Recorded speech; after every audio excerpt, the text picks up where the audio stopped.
Welcome to the Find Creative Expression podcast, conversations about art and creativity. I'm your host, Sarah Crawford, author, musician, and playwright. You can find the show notes and other information at findcreativeexpression.com. And let's get going. Hey everyone, and welcome to episode 9 of the Find Creative Expression podcast. Coming up a little later, I have an interview with songwriter and poet Shawn Haney. I've known Shawn for, over 10 years, and he is seriously the most prolific songwriter I know. So definitely stick around for that. So this week has been a good week for me. I've kind of gotten quite a few freelance gigs that just sort of fell into my lap. And they were really easy for me to get. You know how when you feel like you're being more true to yourself and you're being more authentic and things just kind of happen in an easy way? That's kind of how things are going right now. But, I've been so busy with all of my freelance work that I haven't had as much time to write. Now, when I have had time to write, it's actually been going really well. Although I am not doing National Novel Writing Month anymore. Okay, so the goal for National Novel Writing Month is to write 50,000 words. So I started out the month tracking my word count, but then I got to a point where editing my novel became more important than writing new words. So I had to quit NaNoWriMo to finish my novel, which is kind of ironic. It's getting down to crunch time for me with the novel, but I am almost finished with it. And I feel like I've kind of actually been revising as I've been drafting this time, which is kind of different for me. So I think by the time I send it to my editor, it'll probably be in good shape, and there won't be much that I have to do with it. Oh, also, it is Thanksgiving as I put this out for those of you in the US. So happy Thanksgiving, everyone. Thanksgiving is usually one of my favorite holidays. My family always has a really big Thanksgiving, with my cousins and my aunts and uncles and just everybody. Obviously, this year, we're not able to do that, but maybe that's a good thing for me because I probably need to just write. But I know it's kind of a weird time, and, there's a lot of people who maybe have difficulty coming up with things to be thankful for. And I think, no matter what's going on in your life, you can always be thankful for creativity and art. I mean, I just look back to some hard times that I have gone through, where really tragic things happen. And really the only thing sometimes that got me through those times was my love of art and creativity. I mean, obviously, my friends and family and loved ones as well. But, I kind of see art and creativity as an extension of my loved ones because I don't know. I feel like, you always have songs with people. You always have, you connect over movies or books or TV. Or you share things, you create things together. I feel like all of my relationships in my life have something to do with art and creativity. So anyway, as it's Thanksgiving and everybody is, trying to think of things they're thankful for. And, this year's kind of been a mess. to put it lightly. And it can be difficult to find things that you're thankful for right now. But at least there is always art and creativity. And at least, that's something we can all be thankful for, I think. All right, so let's go ahead and get into the interview. Hey everyone, I am here with Shawn Haney. Shawn Haney is a poet and a singer-songwriter. He has been playing his music throughout Metro Atlanta for over a decade. He writes energetic and emotional songs with an eclectic mix of guitar arrangements. Welcome, Shawn. Hey, how's it going, Sarah? Thanks for having me. Yeah, thanks for joining the podcast for episode 9. Awesome. So how did you get into writing songs? Like, how did you fall in love with songwriting? As far as I can remember, I started writing songs in the fall of 1994. So it's been like 26 years ago. And wow. It was a long time ago. I mean, I was just starting college, and it shows my age, but I've been writing ever since. But I don't know why I started writing songs, probably just because I got these books. And I started playing guitar when I was 12. That was in 87. And I had an electric guitar. And back then I was learning basically rock songs like Eddie Van Halen, the hair band back then, like Poison and Whitesnake and Bon Jovi and those type bands. And then the grunge period came, and that's when my brother inspired me, and he bought all the grunge CDs. I was listening to Fox 97 at the time, the oldies. Yeah. I always had the electric guitar, and I always played lead, and I did solos, and I learned how to improvise, and I learned how to play the solos and sight read. I learned how to tune and, learn that kind of stuff on electric. I had a distortion pedal, I had an amp, had an Ibanez guitar. When my mom was sick, the nurse gave me the nurse was taking care of her mom because she passed away when I was 15. But my nurse was really kind and caring for our family. All the nurses would come over to her house and take care of mom and the family. And she gave me a cassette, a Joe Satriani cassette called Surfing with the Alien. So that was the reason I wanted to buy a guitar. That was the reason I wanted to start. I thought, wow, guitar is amazing. I'm listening to Surfing with the Alien, which I'd recommend everybody hear. It's Joe Satriani, 87. Yeah, so that's why great. I got this guitar and electric. Yeah, I guess about singing and writing songs, it really didn't happen until I got an acoustic guitar. I never had an acoustic till 94. I got the acoustic in 94 because a friend gave it to me for free. A friend of the family in our neighborhood. I started tinkering around. I thought I might as well join the choir. So I think that's basically why I wanted to write songs, is that I had the acoustic available in my reach near me. I was playing in the church choir when I started at Transfiguration in Marietta, because I'm from Marietta, Georgia, is where I was born. So then I started playing these church songs, and it's hard for everybody to start right away, especially playing a choir when you have to learn to know the arrangement. Right. Look at the chord chart. You're standing up for an hour in mass, and you're trying to learn for an hour. So it's really hard to build your muscles and your muscle memory, and learning how to play a song from beginning to end and switch the chords perfectly and play every song on the set list for a mass at church that lasts about an hour for the mass. Right. So that's where I started finally learning to gain the strength, because I was very weak back then. I was very skinny, and it was hard for me to stand up and keep the energy to. And I think even with my wrist, I taught guitar lessons for many years at Ponier. So I'm not doing that now, but just talk about what would happen when you're learning guitar, how to build calluses and how to build strength in your wrists and your arms and trying to build endurance.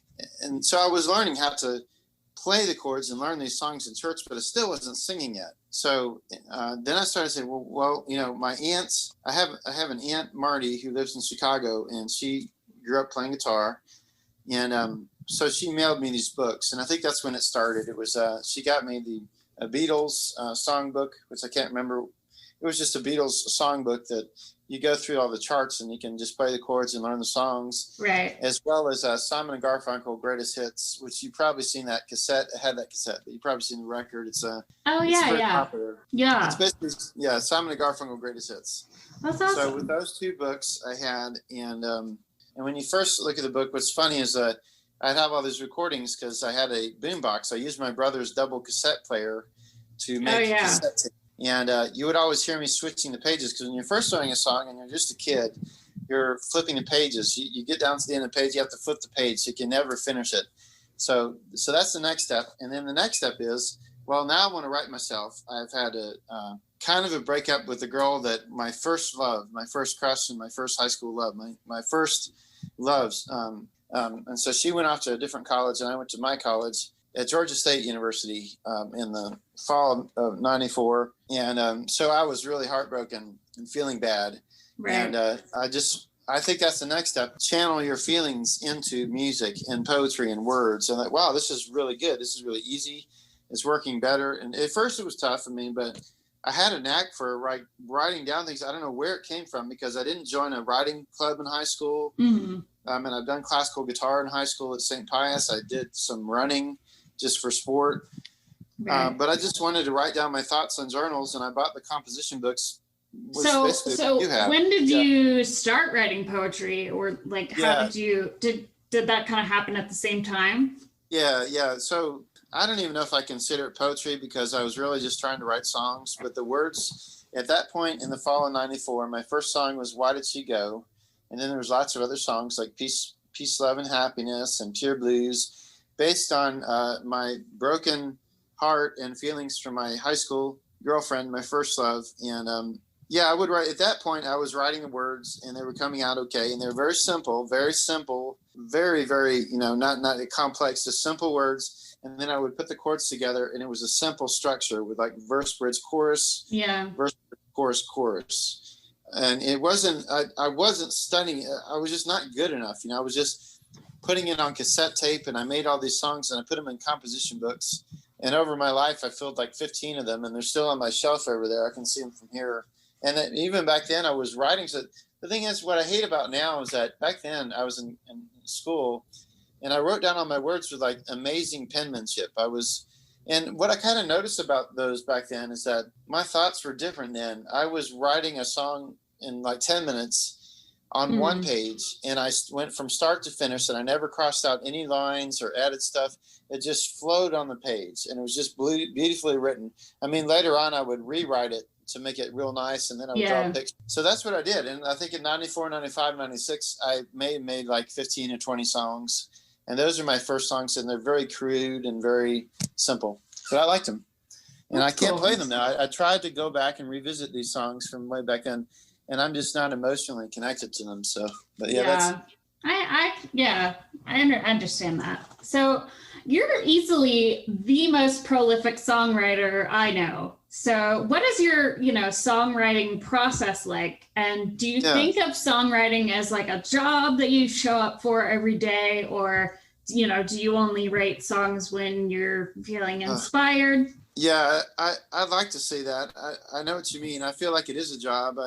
At first I thought it was hard, but it was such a rewarding feeling. And to share it with friends, and I got to play them in college. I was at Georgia State from '94 to 2000. I wasn't really thinking of it. I never really had a job, so I didn't know what jobs were about. I remember I had to do my homework. I just thought it was fun because not only was I writing songs and playing in choir, I felt like I was getting better on guitar. I felt like it wasn't the songwriting and learning. I know the songs have potential and the words and the structure.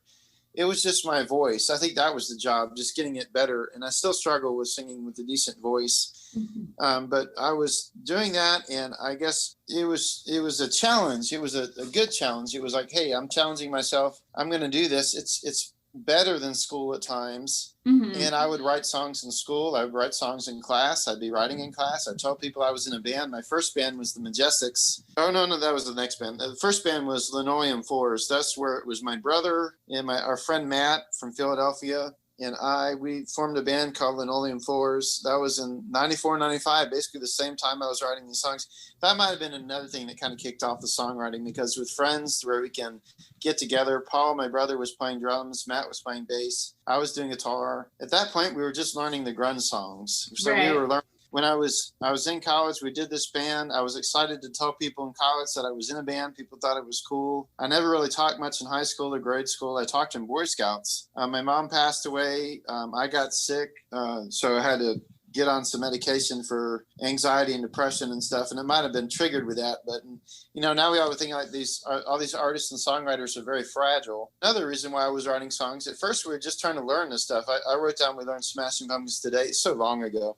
Today, Pearl Jam Alive, Better Man, Hearts and Thoughts They Fade Away, Red Hot Chili Peppers, Under the Bridge, a couple songs from the Weezer album, the Blue album, like the Sweater song, Soundgarden. We learned a few of those songs. Like all the 90s, quintessential. It really hit me hard. That music really hit me emotionally. I mean, I was really already into stuff. Like when I was 12 years old, I really loved Satriani, but I was only noodling around with it myself on my guitar and learning how to. But even at that point, you're not like communicating with other people. You're just soloing and doing Joe Satriani or learning the solos of like, but when you're in a band, now you're communicating. And it's such a great feeling. I mean, I know you're in a band and maybe a couple bands. It's such an amazing feeling when you first start that out and you're first learning to work with people. And they were good friends and I missed them. After we learned a lot of those grunge songs, then I said, hey, I'm going to use these songs I've written. We're going to put it with our band. And you guys can learn my original songs. And we had our pedals and distortion. And I think one of the most memorable and powerful memories of my lifetime, and I'm 45 now, but it was only for a few minutes. And it was in the car when Matt's mom, Miss Capizoli, she's really sweet. She drove us to the Weezer No Doubt concert. Now, we were there to see Weezer, and they played every song, all 10 songs off the Blue album, because that was the only album they had. That was very important, and it really meant a lot to me. Me driving in the car, going to that concert, probably, I think it was like the first concert I've been to. Yeah. It was an experience, and like you take a leap of faith and a step of courage when you're young and you're going out into a huge crowd and watching a concert.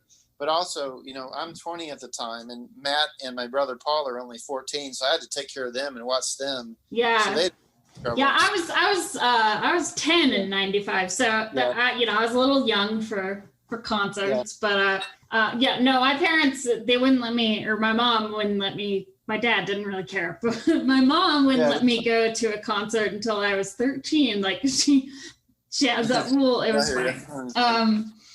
But yeah, so when you're writing a song, do you usually start with the lyrics or with the music? Yeah, I just like to channel my feelings. I feel like it's exciting at that point, I'm listening to more music. And when I write one or two songs or get my first batch, and it gets to be more fun, I learn about the structure from studying the structure of other artists. So basically the Beatles, basically whatever music I had available. I didn't have a computer, but I would learn the structure and say, okay, well, now I know these songs and these are all I know. We don't have a computer yet. Eventually they'd have the World Wide Web, because in 94, 95, I started college and they started the World Wide Web, the internet. With the AOL and everything. It was really cool. Yeah. And I was like so I would learn structure from what I had. And then when the web started, I was the only students in the Georgia State Library, while everybody's printing out homework and stuff to do research on the printers in the library, I was printing off songs off ultimateguitar.com. Right. So I printed them off every day. I was in class. I mean, I knew how to do my homework. I was smart. I wrote songs in class and I learned those. So when I studied the structure, I just thought it would just do something fun, like a puzzle, writing the words. At that point, I was just writing the words, trying to make them fit. Seems some, meter, some rhyme and meter. So I was thinking about rhyme and meter. I thought, well, that's cool. Mm-hmm. Trying to get the verse. So did you start with the music and then try to make lyrics fit into the music? I really don't know. I don't know what I guess back then, the music and the words and the chords all would have to come together before the song was finished. So I would start a day and I thought it was a job because I thought it was a challenge. And there were days I was extremely frustrated and tired. And I said, man, now I got to start recording. Back then we didn't have cell phones, because now I just record my songs on my cell phone first right away. And then I go to my studio. But back then, I guess I had it on cassette tape. I was very lucky that I got to take my brother's double cassette deck boombox to the Georgia State dorm where I stayed at school. I stayed in the dormitory. But that's a process. I mean, you got to write the words down. I guess if I was in class or outside of a place where I couldn't record or use a guitar, I would write the words as much as I can. I wanted to get to the guitar right away, but I think right there my process was just to do it all at once. The words, chords, and the music, and then try to get it on tape as fast as possible before I forget. It was always a struggle, and I felt like back then my brain didn't work. It was hard on me and it exhausted me, and I would work too hard, and I've always worked too hard, and I talk too much, and I'd rather be quiet because I have trouble communicating with people. I feel like I have a social disorder with a conversation. I mean, I could talk one-on-one with a person, but I can't fit in a conversation with a group of like 5 or 6 people at dinner or in a restaurant. I'm just saying I totally get that, because I think it's like really just part of being like an introvert. I mean, when I'm talking to one person, I can like really kind of, be open and communicate. But when I'm in a big group, I like to just be quiet and kind of like sit and watch and listen, Yeah, I'm definitely an introvert. I was just thinking like the process back then when I started, I was 19, 20, 21, 22. I guess, I would stay up at night. I just felt like then how I was feeling, I was putting too much effort into it. It takes hard work. I mean, I would get tired. I would stay up till 3 a.m. trying to work on a song and it wouldn't come out. I'd stay up really late and it wouldn't process. It wouldn't come out. It wouldn't finish it. It wouldn't resolve. I wasn't happy, and it tried to put it on tape or work on it. And then I was really afraid because by the next morning I was so dead tired. And, with us anxiety crazy, we take our medicine and we get tired. I got to go to school the next day, get to class. I'm so sleepy. And I just felt like that was tough. I mean, I know what you mean, but that's basically my songwriting process. I mean, the other thing I could say back then is that I was really happy when they came out. I thought there was potential, but my voice was still weak, and I still haven't found my voice. It wasn't the voice, the singing voice. It was the voice. It's what I found now.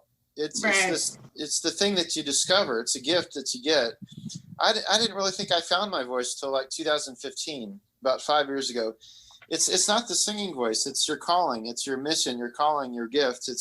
The voice can be like finally finding your purpose, what you're trying to create, your vision, your calling, your voice. It's not the singing voice.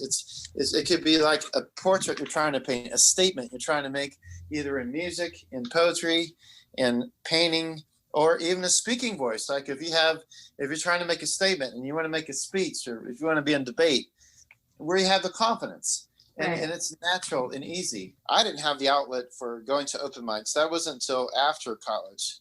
So then, and even that with open mics, I started in 2001.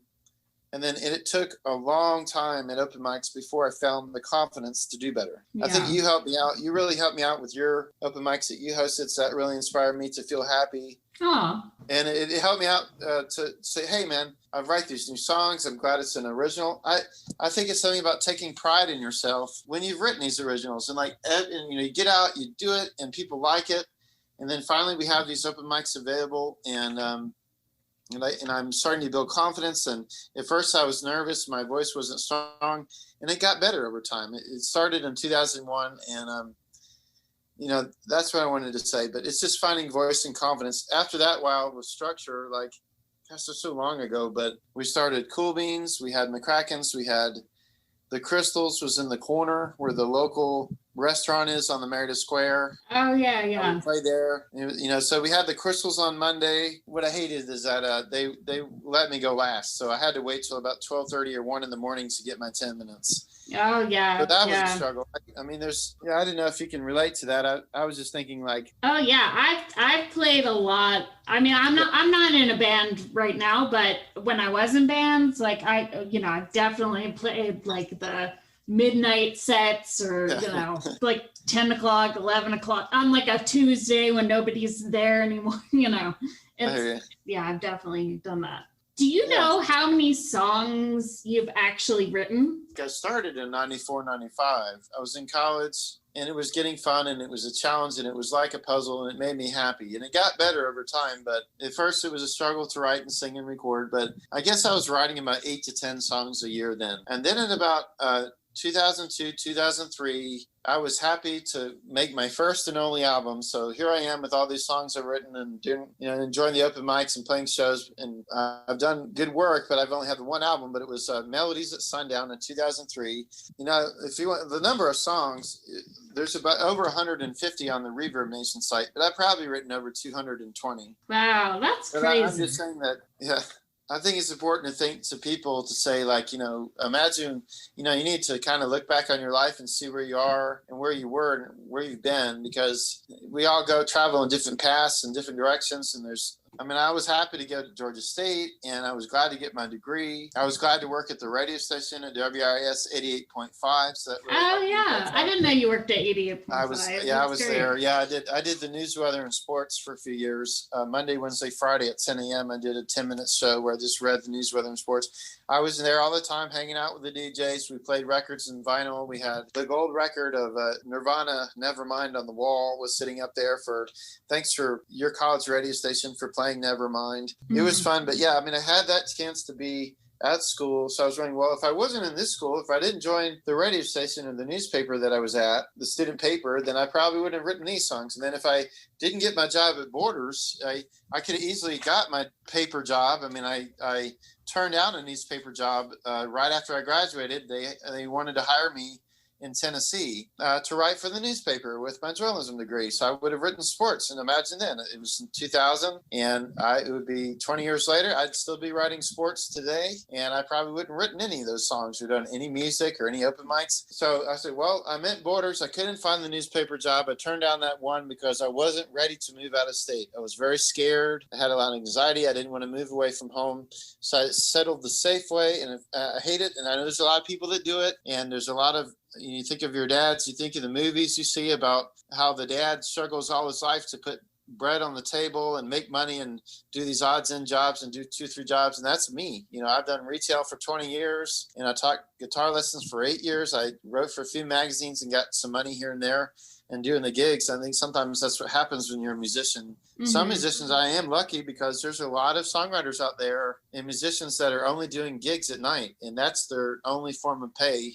And they will not try to get a day job. And I'm lucky to have mine. No, I talk, actually, that comes up a lot on this podcast, like the you know, kind of conflict of being an artist with the day job or not having a day job, you know, and I think it's like, you know, I think it evolves too. I think, you know, sometimes you need a day job, sometimes you don't. Like it works for some people, it doesn't work for other people.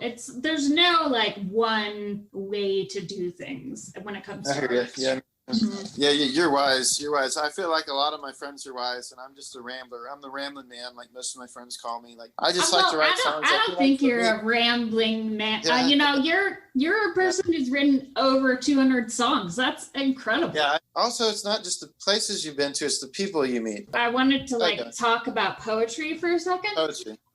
So like for many poets, there's a different approach to, you know, writing poems that are meant to be heard as opposed to poems that are meant to be read, you know, on the page. So do you write more, you know, poetry for the page or the spoken word or both? Yeah. You know, and how do you approach that? I love writing poems, and I started doing that. I can tell you that it was at Borders. So that's why I think I'm glad I was at Borders, because I wouldn't have done any of this stuff if I didn't work there. But that was 2003. I just remember that. It wasn't like I was writing a poem, say, hey, I'm a poet. I was saying, well, you know, I'm a songwriter. But then I said, well, man, I'm getting these cool books. I love learning about what's in the store. I learned about Billy Collins and Emily Dickinson. So I said, wow, this is really cool. And then I said, well, you know, I'm getting bored. I'm a cashier. I'm waiting all day to ring up people.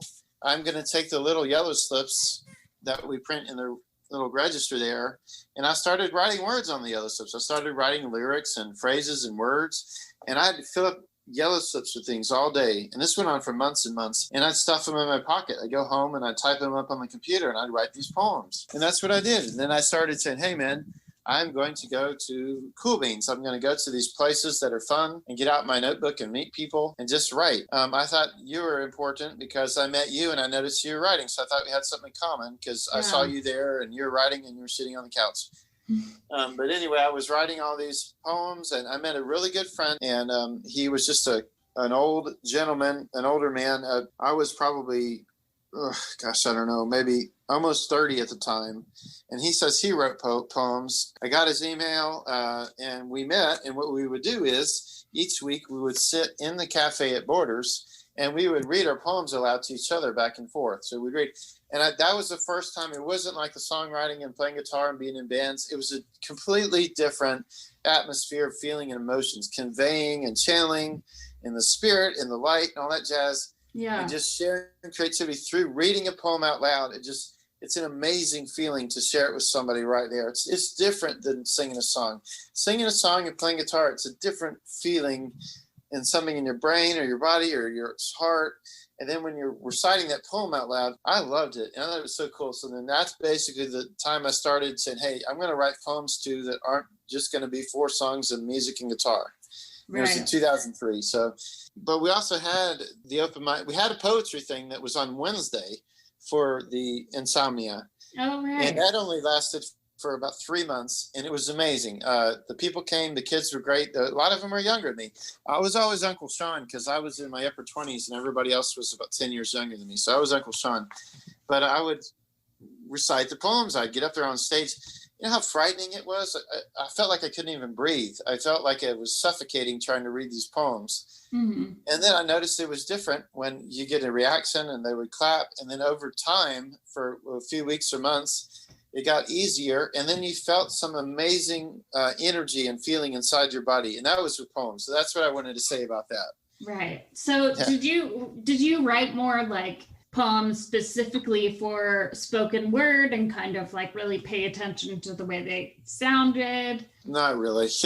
I wrote the words. Yeah, I mean, I was happy to do the open mics, and it inspired me and it motivated me to get going every day. I was lucky that I could just have the free time that I needed. I was working full time at Borders, but I could just sit in the cafe, and you know there was an opportunity there, and then I would go to other restaurants or go to Cool Beans just to write. I think I was doing the spoken word, but it wasn't as. I guess right now it wasn't that much back then. It wasn't like it is now. It's not because I think within the last 3 or 4 years, I've recorded like dozens and dozens of poems on my YouTube page. And right now we've been doing the Poetry with Socially Distant Fest. And I'll do either poetry or songs, but I know what you mean. It's just, I really enjoyed doing all that stuff. I was so much younger back then. And my thought process, I couldn't talk very well and I couldn't converse. I was just saying that I was much shyer and less expressive. But I did it. I just feel like it's easier. Like I said, the last 5 years, I feel like I've discovered my voice. I really wanted to mention that the only thing that matters is love, like the Beatles. It's like, I think finding your voice is just when you find great friendships and relationships, and there's something special. It was hard back then. I was much shyer back in the early 2000s, and we were all just young. It was great to, we're just young, so we were learning our craft, and I think it takes 10, 15, 20 years of getting out all the bad stuff in your writing and your crafts before the new stuff comes out that's even better, and then you find your voice. And right. I always found, when I was really doing like the open mic nights, my poetry would be kind of different when I was writing it to be kind of spoken and performed, as opposed to just writing poetry like in class. It was more like academic, that I feel like that kind of poetry was more, I would pay attention more to like how it looked and the way that it, presented itself like on the page. And when I was in open mic nights, I would really like pay attention to the way the words sounded together and how you can like perform them, Yeah, no, you're right. I'm glad you mentioned that, because I guess I like to write songs and sing, and I'm doing well with my melody and songwriting now. And the last 5 years, I'd write like 10 or 12 a year. And this year with the pandemic, it's got everybody in isolation and we have to be careful. Everybody's worried and fear, and there's the election. And, it's right now I'm thinking about this year mainly. It's like I've written about 10 or 12 songs since March, and then none of them have been recorded yet. And I thought, well, boy, it would be a great time to have some Thanksgiving vacation where I can finally record these songs and put them on the CD and get them ready to be put on the Bandcamp and Reverbnation. But with poetry, you're right. I mean, I've done lots of poetry this year.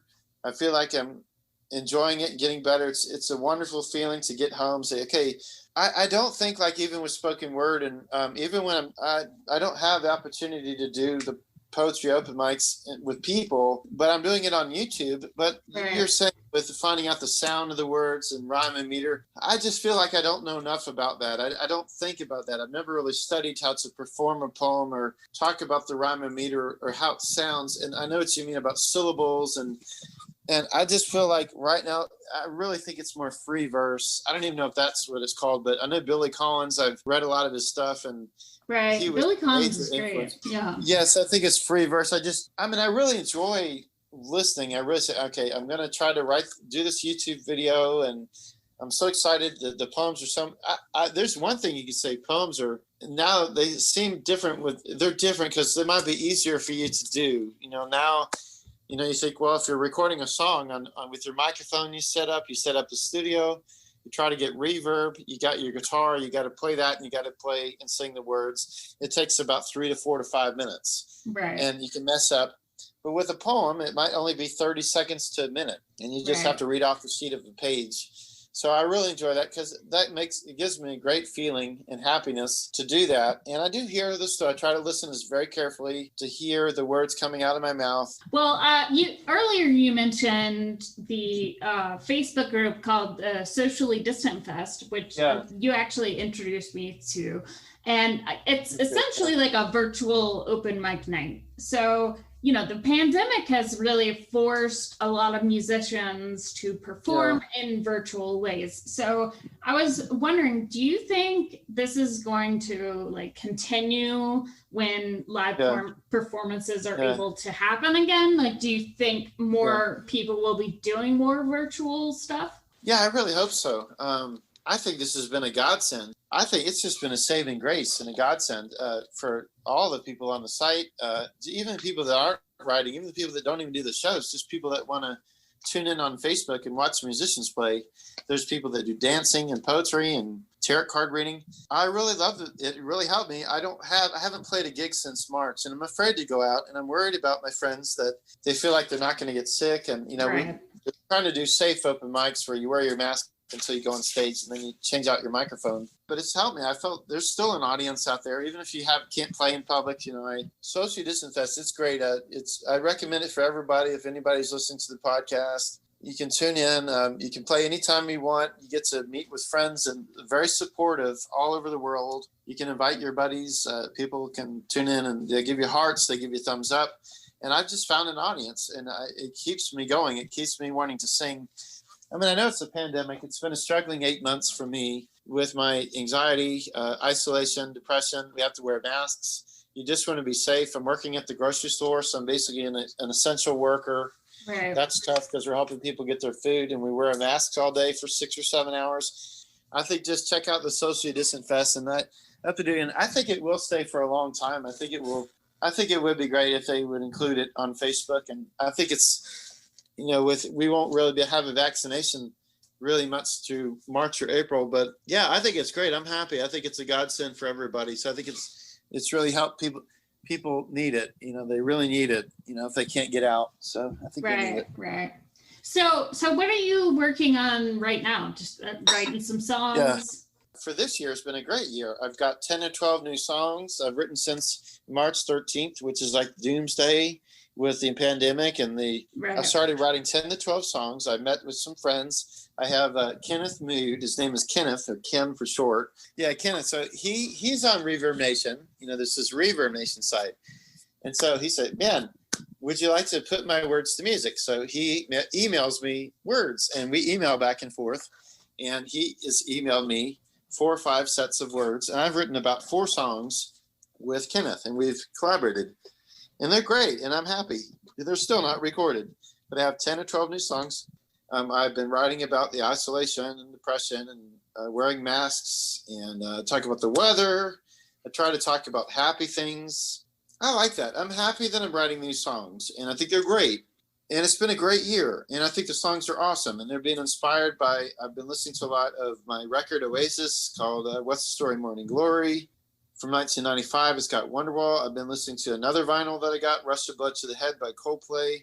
I have Radiohead, The Bends. I've been writing songs inspired by the backside of Revolver by the Beatles. That's from 66 for those people that like the Beatles, the backside of Revolver. And I've been writing songs inspired by a couple tracks off of OK Computer by Radiohead. So I think what's great about my songwriting process these past 4 or 5 years, since I felt more confident in discovering my voice, I don't get anxious and I don't get mad when I don't finish a song. And it's such a great feeling. And I get this urge, I get this itch. It's like you want to go out hiking. It's time to go, get out the door, lace up your boots and go hiking with a song. Time to write a song. Okay, I got this itch. I'm going to go straight to my guitar, get everything set up, get my words out, get my pad. I'm in the songwriting session. You know, I'm channeling my spirit. I got this itch and it's going to happen and it'll do it. And it just comes out. Right. Sometimes, you know, you're moving around, walking in the kitchen, or you're out somewhere taking a shower, or you hear. I think with the process now is I hear it on the radio, and I hear it in people's songs. I listen to Radiohead say, "Hey, man, I love that chord progression and those words," and I will take that feeling. I hear the melody, and I will listen to it and try to write chords based on that. But I will change it around to make it original, and I would change the key with the capo, and I would use different tuning. So you were talking about you know, like what music you've been into lately. Are you into any like books or TV shows or movies or anything like that? Yeah, so I have been reading lots of books and staying inside. Conversations with Seiji Ozawa, Haruki Murakami. He's a Japanese writer. The title, Absolutely on Music, Conversations with Seiji Ozawa, which is a famous Japanese composer. Right. And so it talks just conversations on music. And if I can learn, this book is basically just an interview put into a book, because the conversations are just like what we're saying, you know. So it's question and answer book. Cool. It's you know, and it's great to learn for doing interviews. And then I just got into, my friend gave me a whole set of old books by Edgar Rice Burroughs. I'm reading like At the Earth's Core. Oh, cool. Just science fiction like that. Jules Verne. I'm reading Clive Cussler. He writes adventure stuff like Indiana Jones. Right. I'm reading books on dinosaurs. A brand new dinosaur book came out. I like reading, and I've enjoyed reading since starting at Borders Bookstore, my job there. It was a long time ago, but I bought this book I wanted to recommend. Ray Bradbury. I try to write books based on the seasons. This is called From the Dust Returned, so I'll send you a picture of it. But Ray Bradbury, From the Dust Returned. It's a book that you can read around Halloween. So I think I almost finished that. And then I have a stack of books here. Clive Cussler, The Storm. Sherlock Holmes. I've been reading Sherlock Holmes. I love that stuff. I really enjoyed movies that I bought. I want to recommend for songwriters and artists something brand new that's recent. One is called Yesterday, and it came out last summer. And it's about the Beatles music, and it's about love and romance and finding the right person and sticking with them. And it's about yesterday and the Beatles music. I thought it was awesome. That's cool. Also, the other one is called Blinded by the Light, which is a story of a boy that wants to find his gift of writing and to express himself and to get out of this town and move on and make his dreams come true through writing and getting the scholarship and going to college. And it's called Blinded by the Light, and it's about Bruce Springsteen's music.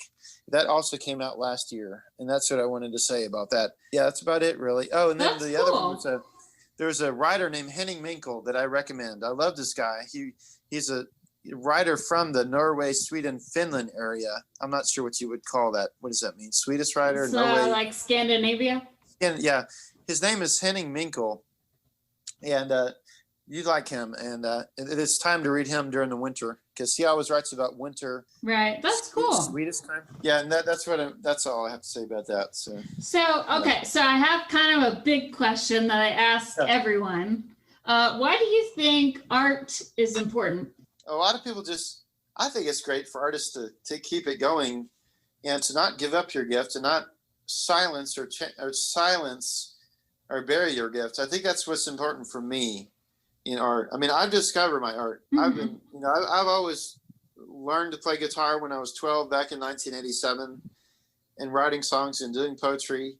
I think the hardest part for me, I mean, I think it's great for everybody to find their gifts, and art can be in their gifts, but I mean, you can't really think of it as just a songwriting or poetry or painting. It could be other stuff if you're making jewelry, but I think everybody has a gift, a God-given gift. It helps save the soul. It helps save the universe. You want to share your gifts, your God-given talent to people. It's priceless. I wrote that, it's priceless. It's just, I think with me right now, my struggle is with this year, and with being in a new place with the pandemic, and struggling with depression or trying to be happy, not getting a chance to share your music or go out and really convey that energy to people in a concert where the energy is there when people are around you. It's not there now. You're just singing in your apartment. So we sold our home, and I had my favorite place was either my bedroom or down in the basement. I always called it Studio Y. I wanted to mention that you want to find your place of creativity. You got to find your place. You got to find your space. It's to write your song, or to, like you like to write books, and I know you like to write too.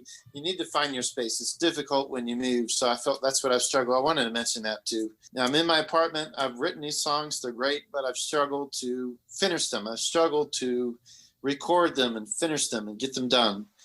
But I guess with making art, I just wanted to say what's important is don't bury it.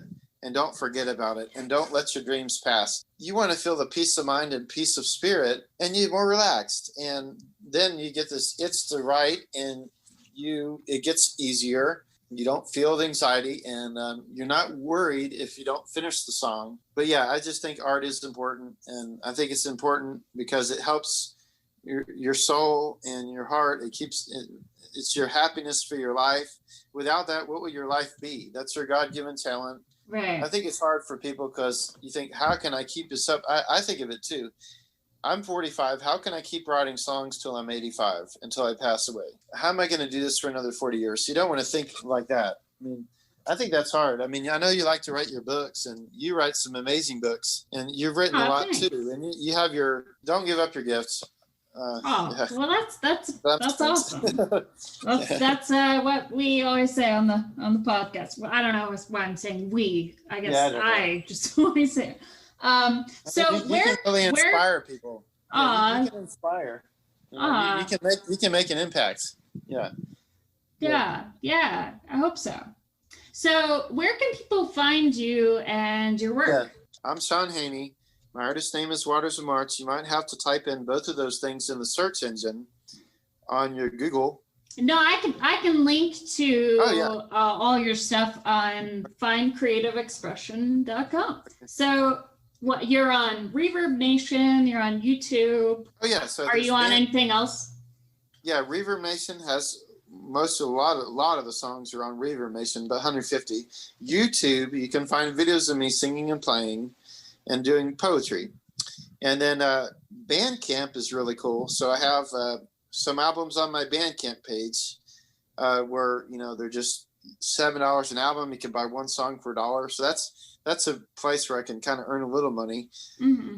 And then also SoundCloud, which is a lot of fun. And you can post your music up there, and then you can share with other SoundCloud people, and they can like you and comment. So I guess basically Reverbnation, YouTube, SoundCloud, Bandcamp.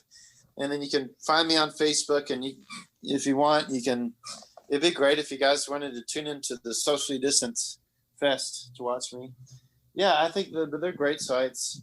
Yeah, I'll link to the Socially Distant Fest as well, so people can find that. Yeah, okay, well, thanks so much for doing the podcast. That was great. I had a great time. Thanks so much for having me, Sarah. Yeah, I had a good time. I had such a great time talking to Shawn. I hope you guys found it fun as well. Coming up on episode 10, I'm actually going to be talking to two people. I will be talking to Keenan Dietrich and Beth Ballinger from the band Sarah and the Safe Word. I am super excited about that, so definitely tune in for that. Thank you so much for listening, and I'll see you in the next episode. Thanks for listening to the Find Creative Expression podcast. Please take a moment to leave us a review on your favorite podcasting platform. You can find me on Instagram at Sarah E. Crawford or youtube.com/Sarah Crawford. Also find me on Patreon at patreon.com/Sarah Crawford to support the podcast for just $1 a month. And that's Sarah, S-A-R-A, without an H. I hope you've been inspired today, and I'll see you in 2 weeks for the next podcast.